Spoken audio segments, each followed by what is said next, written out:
कशासाठी दिले होते तुम्हाला 10 लाख रुपये अमाऊंट का दिली होती? तुम्ही शांत बसायचं. ज्या काही भेटलेलं आहे हे बघा, माझ्याकडं 416 रुपये बॅलन्स होतं. 416 तारीख दाखवतो पहिले.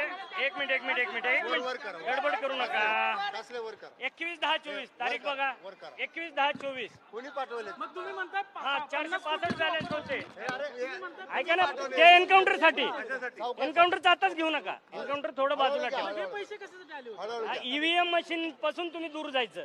जे काही ईव्हीएम ला छेडछाड होईल ते गप्प बसायचं आणि सहन करायचं. काय ईव्हीएम ला कुठे त्यावेळेस पोस्टिंग कुठे? माझी ड्युटी बघा.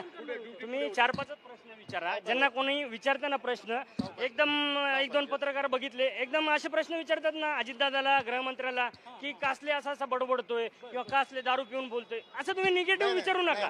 कासलेंनी पुरावा दाखवलाय. मतदानाच्या दिवशी 10 लाख रुपये त्याच्या अकाउंटला जमा झालेत असा प्रश्न विचारा. आणि त्याच दिवशी त्यांना तिथं ड्युटी होती ईव्हीएम जवळ. तिथून का काढलं? जेव्हा मनुष्यबळाचं म्हणजे अपुरं मनुष्यबळ होतं परळीला माझी ड्युटी होती.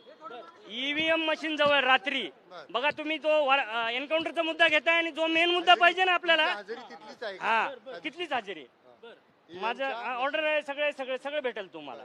काय होतं तुम्हाला? चुकीच्या पद्धतीने आलेत. फ्रॉड केला धनंजय मुंडेंना. धनंजय मुंडे नाही, पूर्ण सरकार. जर एकनाथ शिंदेचं जर सरकार सोडलं ना, एवढे अजितदादांच्या सीट येऊ तुम्ही माझ्यावर गुन्हा दाखल झाला. काल मी परवा दिवशी चॅलेंज दिलं होतं माझं. बघा, उस्मान शेख LCBचे PI म्हणजे SP ला चॅलेंज दिलं होतं मी.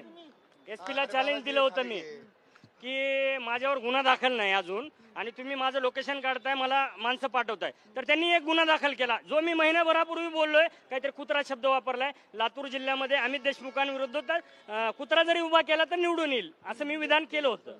त्याच्यावरून अॅट्रॉसिटी दाखल केलाय. काहीतरी अजून त्याच्यात मॉर्फिंग केलं असेल. मी बघितला नाही अजून तो व्हिडिओ. कारण काय डिटेल्स आहेत तुमच्या?